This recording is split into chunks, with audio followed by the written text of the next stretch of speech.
तो जो next chapter 10 में बहुत इंपॉर्टेंट जो पार्ट है वो है वैल्यूएशंस। वैल्यू क्यों निकालता है कोई भी रिसर्च एनालिस्ट, क्यों वैल्यूएशंस करते हैं? कि कंपेयर कर सके उनकी वैल्यू कि बिजनेस ओवर प्राइस है, अंडर प्राइस है या फेयर प्राइस है। इसके बेस पर एनालिस्ट डिसीजन ले सकते हैं कि बाय करना है, सेल करना है या होल्ड करना है। ठीक है। तो सबसे पहले होता है अर्निंग बेस्ड वैल्यूएशन मैट्रिक्स, जिसमें आता है डिविडेंड यील्ड। यहां से न्यूमेरिकल्स आते हैं। ठीक है, प्राइस टू डिविडेंड रेशो। तो डिविडेंड क्या होता है, कौन देता है? जब प्रॉफिट होती है किसी कंपनी को और कंपनी पे आउट करती इक्विटी होल्डर्स को। ठीक है। जो वेल मैनेज कंपनीज होती है वो मेंटेन करती stable dividend pay out to its investor. ठीक है।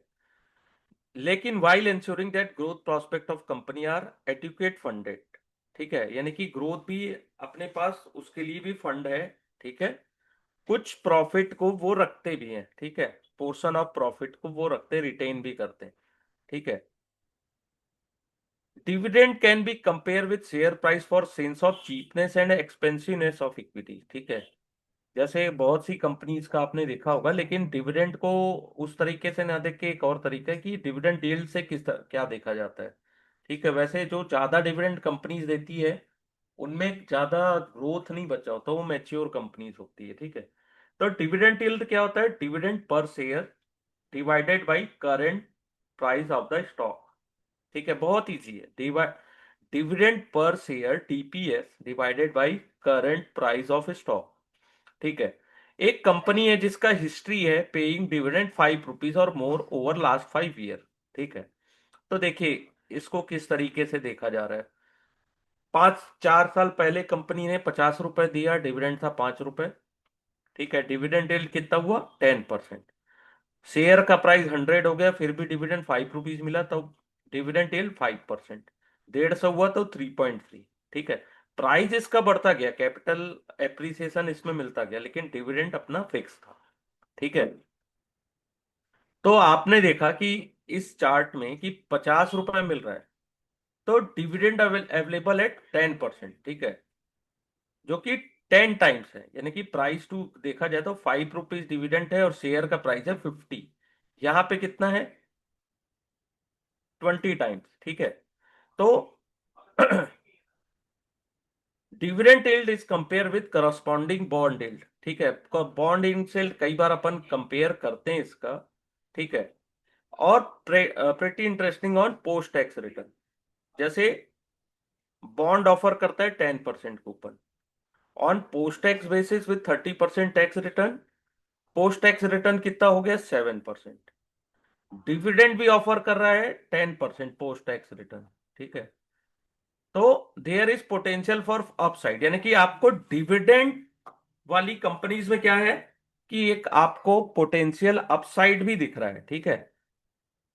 कि इक्विटी ऐसा है कि कोई भी प्राइस उसका बढ़ सकता है, लेकिन बॉन्ड्स में क्या होता है कि जो फेस वैल्यू है 10 है, 20 है, लेकिन उसमें कैपिटल एप्रिसिएशन नहीं मिलेगा आपको, as compare to equities. Equities के प्राइस कहीं भी जा सकते हैं। ठीक है। देखो, मार्केट प्राइस यहाँ पे 200 आ गया, लेकिन बॉन्ड कितना है, यानी कि डिविडेंड 2.5। ठीक है। 40 टाइम है, क्वाइट हाई है। यानी कि डिविडेंड से कंपेयर किया जाए तो शेयर का दाम ज्यादा है, और कुछ नहीं। ठीक है। Equity yield are generally higher than bond yield. तो एक चीज हमेशा याद रखिएगा कि कभी भी आप इक्विटी को अगर लंबे समय के लिए होल्ड करते हो तो उसका जो यील्ड या रिटर्न होता है वो बॉन्ड से ज्यादा होता है। ठीक है। चीपर प्राइस में अवेलेबल रहता है। ठीक है। This is typically true when market are down. ठीक है। On the other hand, during bull market equity yield are quite lower than the bond market. ठीक है। Stock available at dividend yield higher than those of comparative stock that market dividend yield may be seen as value pick। तो ये याद रखिएगा, equity yield higher कब होता है then bond yield? जब थोड़ा सा मार्केट डाउन है। लेकिन जब मार्केट बुल मार्केट रहता है तो इक्विटी यील्ड जो होती है वो कम, as compare to bond yield थोड़ा सा कम होता है। ठीक है। नेक्स्ट होता है अर्निंग यील्ड। ठीक है। इससे भी क्वेश्चंस आते हैं, इसके टेक्निकल्स पे थोड़ा फोकस करिएगा, काफी इजी क्वेश्चंस होते हैं इसके। अर्निंग यील्ड क्या होता है? Price to earning ratio. ठीक है। जब dividend yield are quite low, market yield, market analyst क्या करते हैं? अर्निंग यील्ड देखते हैं। I step higher to consider the investment potential in stock. Earning yield क्या है? Earning per share divided by current price of the stock. तो यहां से अर्निंग यील्ड आ जाती है EPS divided by current price of stock. ठीक है। The reciprocal of earning yield is popularly known as PE ratio, price to earning ratio. ठीक है। Price to earning ratio means current price of stock divided by earning per share. ठीक है। EPS represent the net profit divided by number of share. EPS तो अपने को पता है कि अर्निंग पर शेयर कैसे निकालते हैं, जितना प्रॉफिट हुआ उसको डिवाइड कर दिए नंबर ऑफ शेयर से। ठीक है। Only a part of EPS जो होता है एज अ डिविडेंड डिस्ट्रीब्यूट होता है। बहुत सारी कंपनीज प्रॉफिट को रिटेन करके रखती है फॉर फ्यूचर एक्सपेंसेस। ठीक है। P ratio can indicate the number of money investor need to invest to receive 1 unit of profit. ठीक है। पी रेशो क्या इंडिकेट करता है? अमाउंट ऑफ मनी इन्वेस्टर्स को नीड है टू इन्वेस्ट और रिसीव 1 यूनिट ऑफ प्रॉफिट। ठीक है। इसको कैसे कैलकुलेट करते हैं? It is calculated using current market price and the historical EPS और forward EPS by using forecast EPS. ठीक है। Investor may be willing to pay higher price for the earning. अगर उनको एक्सपेक्टेड है कि कंपनी आने वाले टाइम में एवरेज ग्रोथ फ्यूचर में उसकी हाई हो सकती है, तो ज्यादा से ज्यादा इन्वेस्टर ज्यादा प्राइस देने को तैयार होगा। ठीक है। और company expected to make turn around means company कुछ बढ़िया करने वाली है, यानी कि कुछ अच्छा करने वाली है। ठीक है। या ग्रोथ उसकी कुछ ज्यादा ही हाई होने वाली है। ठीक है।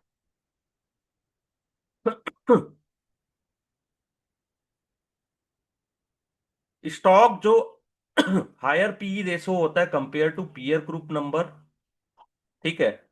तो market P is considered to be a expensive stock, यानी कि मार्केट में क्या कह रहे हैं कि एक्सपेंसिव है। लेकिन stock with lower P consider as under value stock. जो लोअर पी के स्टॉक्स होते हैं उसको अंडर वैल्यू स्टॉक बोला जाता है। ठीक है। जिस जिस कंपनीज में हायर ग्रोथ पोटेंशियल्स होती है और रिस्क लेस होता है, वो हमेशा प्रीमियम में ट्रेड करते हैं as compare to peer group. ठीक है। जो शेयर्स होते हैं जिनमें लोअर ग्रोथ पोटेंशियल है या रिस्क ज्यादा है, वो डिस्काउंट में ट्रेड करते हैं। तो हमेशा याद रखिएगा कि एज ए एनालिस्ट अपने को ये सब फैक्टर भी कंसीडर करने हैं। Company earning are for particular period where price is at particular point. It is important to ensure that price of reference for EPS appropriate for investor point of view. ठीक है। तो P ratio से क्या समझ में आता है कि कितना आप पैसा देने को तैयार हो अर्निंग में। ठीक है। कितना कंपनी अर्न कर सकती है, कितनी ग्रोथ दिख रही है, उसके अकॉर्डिंग आप कितना विलिंग टू पे हो, यानी कितना पैसा एक इन्वेस्टर पे करने को तैयार है। ठीक है। Investor assess company based on their future potential. Investor क्या देखते हैं? फ्यूचर पोटेंशियल देखते हैं, पास्ट को नहीं देखते। ठीक है। Rather than past performance. ठीक है। तो therefore they tend to give higher importance to estimated future earning, यानी कि फ्यूचर अर्निंग कैसी होने वाली है compare to past reported EPS. ठीक है। कई बार क्या होता है कि फ्यूचर अर्निंग यानी कि सब्जेक्टिव होता है सभी। जैसे आप कंपनीज के रिजल्ट आते हैं उनसे पहले बहुत सारे इन्वेस्ट जो रिसर्च कंपनीज होती है या लोग अपने अपने एनालिस्ट अपनी राय बताते हैं कि ये प्रॉफिट में जा सकता है, इतना प्रॉफिट आएगा, लेकिन वो एक्सपेक्टेड होता है। एग्जैक्ट फिगर किसी को नहीं पता होता है। ठीक है। नेक्स्ट होता है पीईजी रेशो। देखो पी रेशो से क्वेश्चंस आते ही आते हैं। ठीक है। बहुत इजी क्वेश्चन होते हैं। और एक इंपॉर्टेंट है पीईजी रेशो। ठीक है। जो हायर या लोअर ग्रोथ की कंपनी होती है, तो हायर ग्रोथ की कंपनी प्रीमियम में ट्रेड करती है और लोअर ग्रोथ की रेट की कंपनी डिस्काउंट में टू देयर पीयर्स। ठीक है। Determining the amount of premium is likely to be subjective. ठीक है। तो growth adjusted price to earning ratio को क्या बोलते हैं? जिसमें ग्रोथ को एडजस्ट किया जाता है उसको पीईजी रेशो बोलते हैं। ठीक है। पीईजी कुछ नहीं है, current price of stock divided by earning per per share divided by growth rate कितना आ रहा है, ठीक है। पीईजी रेशो को पहले किसने कॉइंट किया था? Peter lynch. अगर उनके बारे में आप जानते हो कि उन्होंने बहुत सारी बुक्स भी लिखी हुई है, ठीक है, बहुत बड़े फंड मैनेजर भी थे और बहुत बड़े इन्वेस्टर भी थे, ठीक है। उनका क्या बिलीव था कि higher price to earning ratio could be justified on foundation of higher growth potential, ठीक है। He also warn that the higher growth regime may not continue for life time या वेरी लॉन्ग टाइम। तो इसके लिए अपने को cautious रहना है। लेकिन पीजी, देखो ये क्वेश्चंस एक बार एनआईएसएम के इन्वेस्टमेंट एडवाइजर में भी आया था question. He stated that as long as PEG ratio is less than one, PEG अगर वन से कम है तो अंडर वैल्यू है, ठीक है, और मोर देन वन है तो ओवर वैल्यू है, ठीक है, ये चीज याद रखिएगा, ठीक है। तो ये जो बेंचमार्क है, यानी कि कोई भी एक सिंगल बेंचमार्क से तो कोई एनालिसिस कर नहीं लेता या रिसर्च अपनी कंप्लीट नहीं कर लेता। लेकिन अब यहाँ पे एक एग्जांपल देखिए, इस टाइप के एग्जांपल से भी क्वेश्चन पूछा जाता है, ठीक है। बहुत इजी एग्जांपल है कि कंपनी ए जिसका अर्निंग पर शेयर कितना है 10, ट्रेड हो रहा है 120 में। कंपनी बी है जिसका ईपीएस है, ठीक है, सेम है ईपीएस, लेकिन ट्रेड हो रहा है 140 पे। पी रेशो ए का है 12 और बी का है 14x, ठीक है। तो पी रेशो के अनुसार एक ए लिमिटेड बेटर है कंपेयर टू बी, ठीक है। यानी कि इसका जो पी रेशो है, इसका ए का 12 है, इसका 14 है, ठीक है, दोनों का ईपीएस सेम है। तो पी रेशो के अकॉर्डिंग दो ए ज्यादा बेटर है, ठीक है। लेकिन ए का ग्रोथ रेट है 10% और बी का ग्रोथ है 15%। तो पीईजी रेशो में आप देखोगे तो ए का जो पीईजी रेशो आ रहा है 1.2x आ रहा है, लेकिन बी का आ रहा है 0.93। तो जैसा अपन ने देखा था कि वन से लेस है यानी ओवर वैल्यू है, और वन से ज्यादा है तो अंडर वैल्यू है। तो be appear to be better investment. इस टाइप के क्वेश्चंस आते हैं बहुत बार। बहुत इजी क्वेश्चंस होते हैं, थोड़ा सा अपने को बस समझना है, फॉर्मूला कहाँ पे कैसे लगाना है वो याद होना चाहिए, ठीक है। नेक्स्ट आता है enterprise value to EBITDA ratio, ठीक है। तो बिजनेस को फंड कहाँ कहाँ से मिलता है? Capitals including common equity, preference shares, capital, डेब्ट, ठीक है। Sum common equity has residual, sorry, since common equity के पास रेसिडुअल इंटरेस्ट होता है, यानी कि after paying whatever left, after paying all their, यानी कि जो भी पैसे अपन पेड कर दिए, कहीं का उधार था सब चुकता कर दिए, ठीक है, वाइंड अप होने के बाद तो जो बचती है वो कॉमन इक्विटी होल्डर्स की होता है वो, ठीक है। जितना जो भी चीजें हैं वो रेसिडुअल इंटरेस्ट जो होता है ना, वो कॉमन इक्विटी होल्डर्स के पास होता है, ठीक है। The rate of return on equity would be affected by current capital structure of the business, ठीक है। जैसे 10 EPS intern ratio PE PG are impacted by capital structure of business, ठीक है। पी पीजी रेशो भी capital structure of business के according वो impact हो सकती है, ठीक है। कैपिटल स्ट्रक्चर के बारे में रिटेल इन्वेस्टर क्या कह सकते हैं? कुछ नहीं कह सकते, क्योंकि कंट्रोलिंग शेयर होल्डर्स हैं, वो अल्टर कर सकते हैं कैपिटल स्ट्रक्चर को, ठीक है। तो when company value for the perspective acquire when it is potential acquisition target it would be more appropriate to value its based on EV by EBIT या ईवी बाई इबिटा रेशो, ठीक है। जो अपन ने पढ़ा था चैप्टर 3 में, 3.1.7 में detail में पढ़ा था इंटरप्राइज वैल्यू, ठीक है। जब भी आपको पोटेंशियल एक्विजिशन टारगेट है या एक्वायर करना चाह रहे हो कंपनी को, तब आपको ईवी बाई इबी या ईवी बाई इबीटा रेशो देखना पड़ता है। दोनों न्यूट्रल होते हैं, both ratio are neutral to capital structure. Capital intensive industries में the difference in the historical cost of asset and choice of depreciation method can cause major discrepancy, ठीक है। Choice of depreciation method can cause major discrepancy in the method of depreciation. ठीक है। तो capital intensive industries में EV by EBITDA use होता है, other industry में EV by EBIT होता है। ये पॉइंट याद रखने लायक। ठीक है। बहुत इजी क्वेश्चन आते हैं, लेकिन क्या है कि बोलना आसान है, इजी है, लेकिन क्या होता है कि कई बार अपन फॉर्मूला एग्जाम में गए तो वहां पे कई बार क्या होता है कि अपन भूल गए या फिर कंफ्यूज हो गए, इस टाइप का होता है। लेकिन क्रिस्टल क्लियर रखो, थोड़ा सा रिलैक्स होके जाना, तो आराम से ये सब क्वेश्चंस बनते हैं। ठीक है। थोड़ा टाइम दीजिए, अगर आपको थोड़ा सा भी लगता है, कॉन्फिडेंस है कि आप ये क्वेश्चंस बना सकते हैं, डेफिनेटली बनेगा। ठीक है।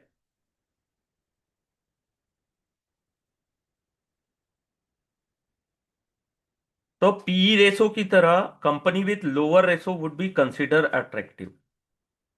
ईवी बाई बीटा में भी लोअर रेशो है यानी कि अट्रैक्टिव है, हायर है मीन्स इसमें अपन नहीं, यानी कि ज्यादा अट्रैक्टिव नहीं है या फिर नहीं जाना चाहिए उस टाइप की कंपनीज में। ठीक है। तो company with higher growth potential lesser risky are likely to attract premium valuation. ठीक है। Enterprise value to sale ratio. ठीक है, कभी कभार ये क्वेश्चन आता है, अगर कंपनी का प्रॉफिट नेगेटिव में, देन, या लॉस में, ठीक है, या कंपनी ब्रेक इवन में, रिसेंटली ब्रेक इवन में, प्रॉफिट ज्यादा नहीं है लेकिन कंपनी में लॉन्ग टर्म पोटेंशियल है। ठीक है। तो EV by sale is likely to be more meaningful. ठीक है। क्योंकि सेल्स कभी निगेटिव नहीं होती। ठीक है, अगर सेल्स अच्छी है तो यानी पोटेंशियल भी अच्छी है।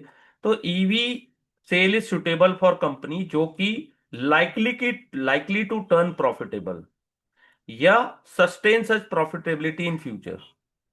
कंपनी लॉस मेकिंग है लेकिन टर्न अराउंड नहीं दिख रहा है आपको फ्यूचर में, तो उसके लिए ये डाउटफुल है। ठीक है, लेकिन आपको लगता है कि टर्न अराउंड मिल सकता है, कंपनी वापस से प्रॉफिट में आ सकती है या बहुत अच्छा कर सकती है, तो उसके लिए बेस्ट है।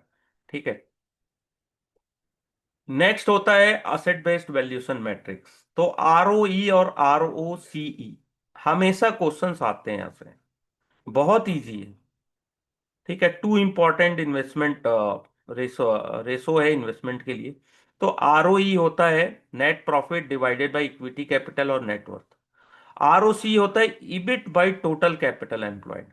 ये दोनों फॉर्मूले याद रखिएगा, बहुत इजी क्वेश्चन न्यूमेरिकल्स आते हैं यहाँ से।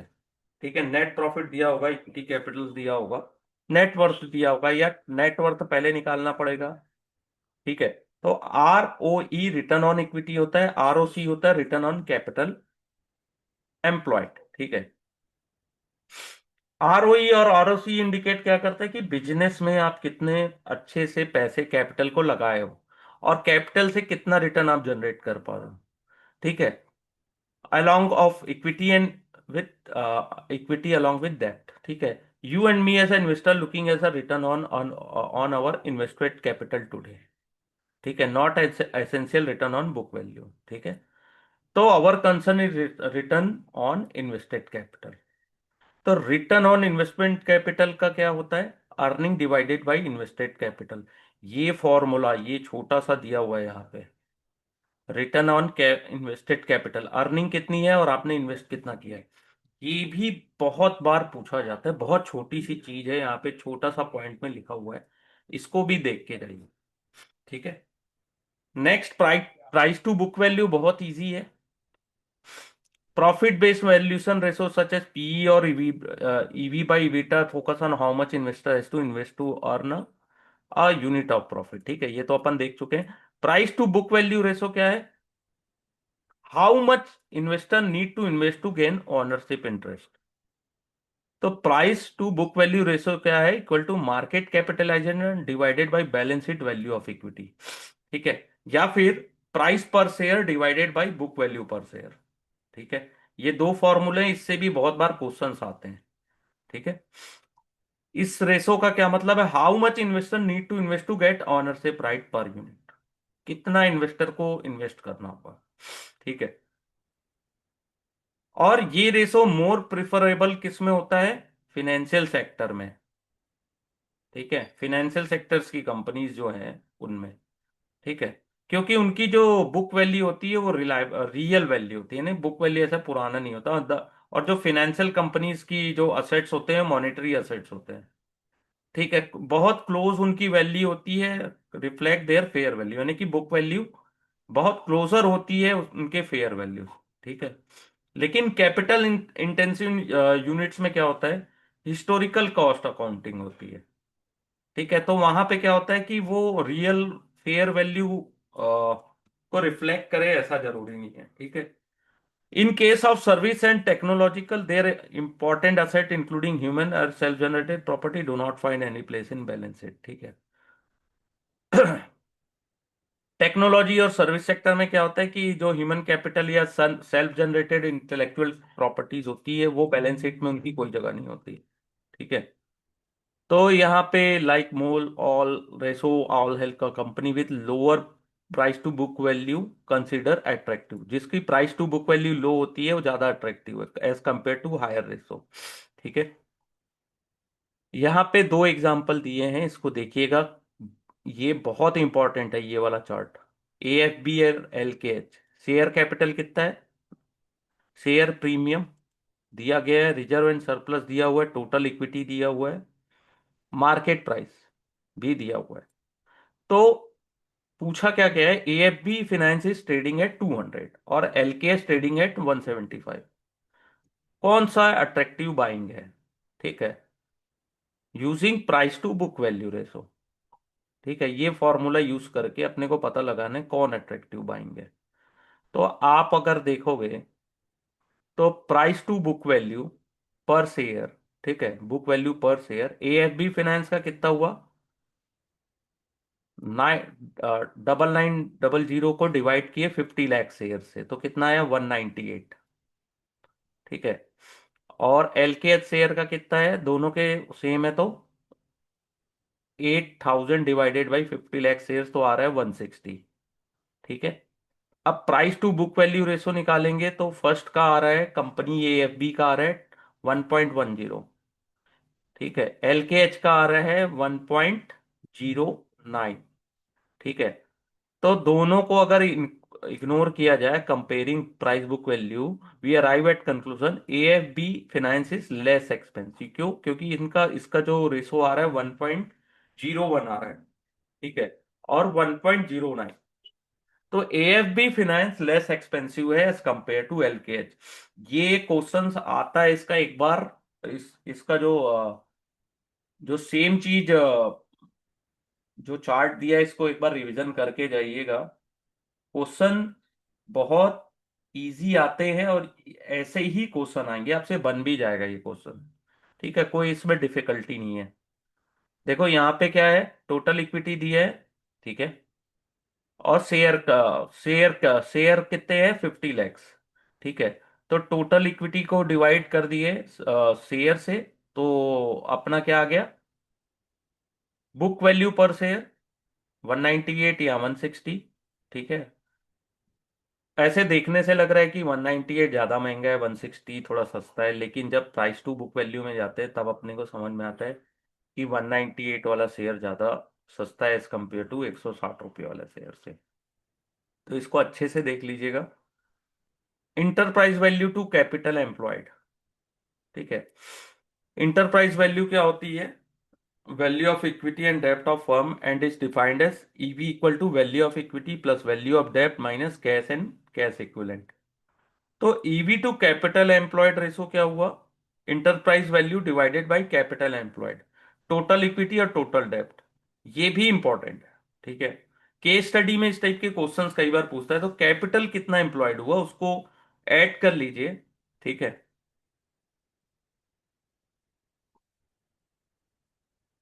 ईवी कितना आ रहा है, value of equity plus value of डेब्ट, यहाँ पे दिया है 5 लैक्स प्लस 1 लैक्स हो गया ये आपका। तो total EV to capital employed आ रहा है 3 3। ठीक है, तो इस टाइप ये क्वेश्चन आएगा ही आएगा, ये आपका केस स्टडी में आता है बहुत बार। ठीक है, बहुत इजी है, कई बार चीजें थोड़ी कंफ्यूजन अगर आपको लगे तो उसको आप छोड़ सकते हो, लेकिन चार क्वेश्चन आते हैं तो दो तो बन ही जाते हैं, इसमें से दो या तीन तो बनते हैं। एक क्वेश्चन थोड़ा सा टाइम टेकिंग रहता है, तो ज्यादा अगर टाइम टेकिंग क्वेश्चन लगता है माइंड में तो उसको छोड़ देना ही ठीक होता है, ठीक है।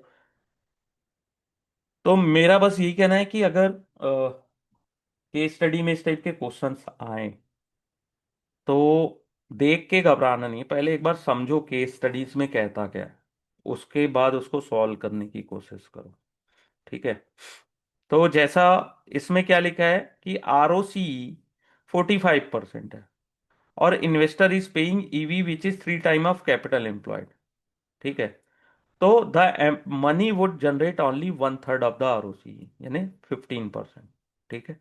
द इन्वेस्टमेंट डिसीजन जो लिया जाता है वो लिया जाता है कि adequate return on capital investment कितना है, ठीक है। जैसे investor want 20% minimum return on capital, तो investor would be willing to pay EV of more than 2.25 time, ठीक है। इसको एक बार समझिएगा, यहां से क्वेश्चन आएगा, ठीक है। कैपिटल एम्प्लॉयड में क्या क्या लेते हैं अपन, देखो, टोटल इक्विटी एंड टोटल डेप्ट, ठीक है। EV, नेटवर्थ, आपके पास कितना है, मार्केट कैप कितना है और नेटवर्थ कितना है, तो टोटल 6 हो गया, ठीक है यहाँ पे। और ये जो दिया है ROC 45%, और यहाँ पे दिया है which is 3%, 3 times of the capital, ठीक है। तो 45 और जो रिटर्न जनरेट कर रहा है ROC वो कितना है, 15%, ठीक है। तो इन्वेस्टर कितना पे करने को तैयार है, 3 टाइम ऑफ कैपिटल एम्प्लॉयड, लेकिन वही 20% रिटर्न अगर चाहिए तो विलिंग टू पे 2.25 टाइम, ठीक है। नेक्स्ट है net asset value approach, NAV, जो अपन कई बार वहां यूज करते हैं, क्या है, म्यूचुअल फंड में, ठीक है। Net asset value of equity is the market value of entity asset minus the value of its liability.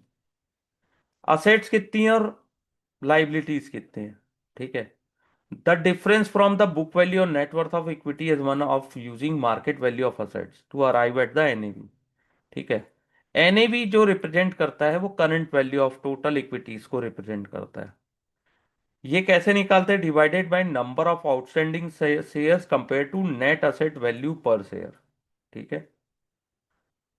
ये कहाँ पे यूज होता है, maximum real estate, shipping and aviation में, तो इसको भी याद रखिएगा, ठीक है। नेक्स्ट कुछ अदर मैट्रिक्स है, तो उसको भी देख लेते हैं। प्राइस एम्बेडेड वैल्यू, ये कहाँ पे यूज होता है, सबसे ज्यादा लाइफ इंश्योरेंस कंपनीज में। ये क्वेश्चन कई बार पूछा गया है, ठीक है। एम्बेडेड वैल्यू क्या होती है, refer to present value of expected near net future cash flow of life insurance, जो पॉलिसीज होती है ना उसके अकॉर्डिंग, ठीक है। Embedded value is critical for life insurance, ठीक है। तो ये रेशो हमेशा आप याद रखिएगा लाइफ इंश्योरेंस में यूज किया जाता है, ठीक है। एक लाइन अगर इतना भी अगर आपने याद रखा ना तो बहुत है। नेक्स्ट है price divided by adjusted book value, ABV बोलते हैं।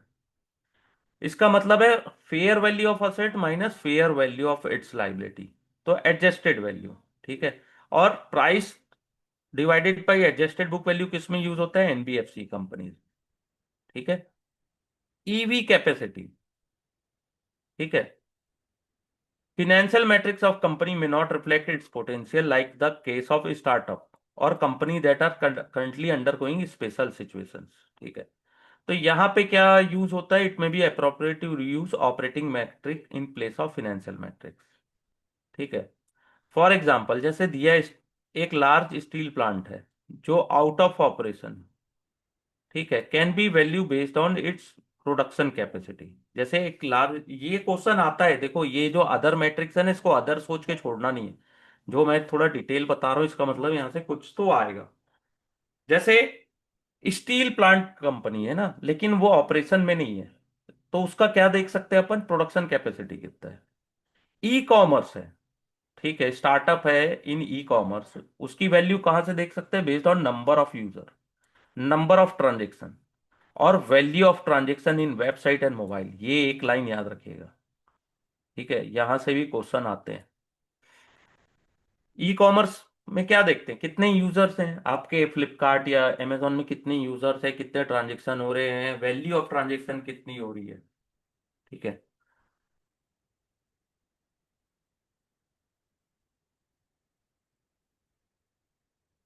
रिलेटिव वैल्यूशन या ट्रेडिंग या transaction multiple. Relative valuation basically intuitive होता है, we do all the time in our personal life. ठीक है, we try to value at asset looking at how market price similar and comparable. जैसे real estate, जब भी आप apartment एक bye करने जाते हो तो आप उसको कंपेयर करते हो नियर की लोकेलिटी से, या वहां की लोकेलिटी में क्या है, फिर उसके बाद उसकी इंडिकेटिव वैल्यू मिलती है तो आप उसको क्या करते हो, कंपेयर करते हो।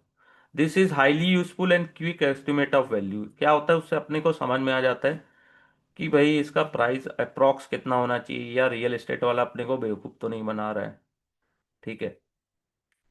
और it reflect current market mood क्या है, ऑप्टिमिस्टिक है कि पेसिमिस्टिक है। यानी कई जगह रहता है ना कि रियल एस्टेट लेने गए तो कोई खरीदारी नहीं है, आसपास तो कोई बिल्डिंग ही नहीं दिख रही है, आपको बोलेगा कि इतने पैसे में दे रहा हूँ, तो आप सोचोगे यहाँ लेके क्या करना है। लेकिन कई बार क्या होता है, वो वहां पे मान लीजिए किसी प्रॉपर्टी में कोई बड़ी कंपनी आने वाली, तो एक ऑप्टिमिस्टिक व्यू मिल जाता है, तो लोग ज्यादा जमीन में खरीदारी करते हैं।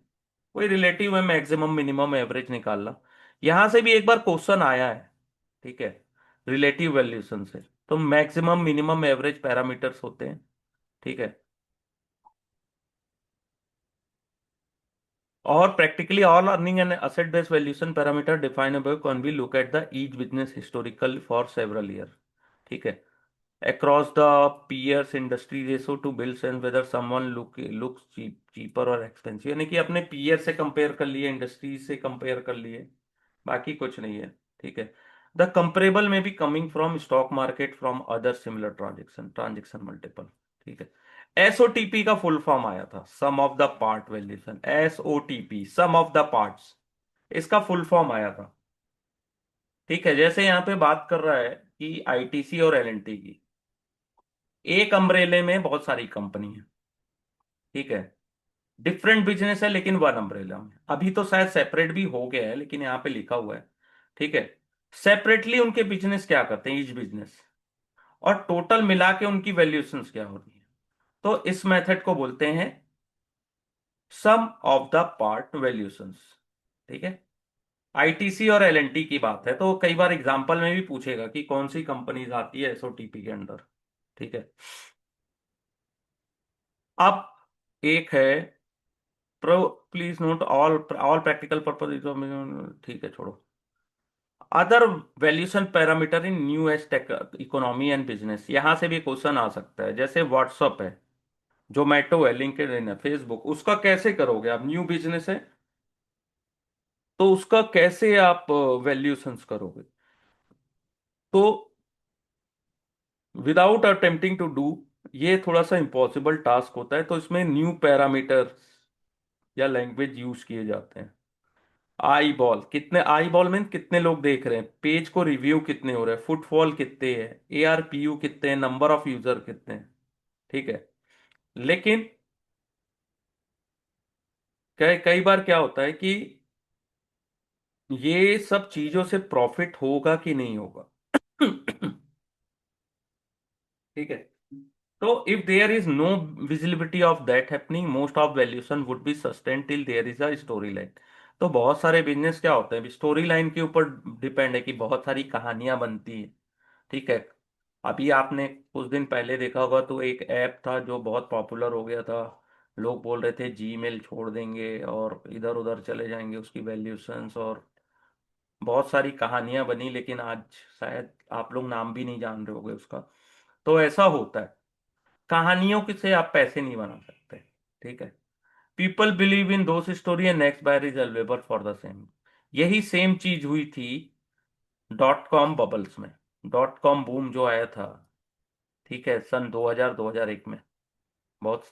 ठीक है।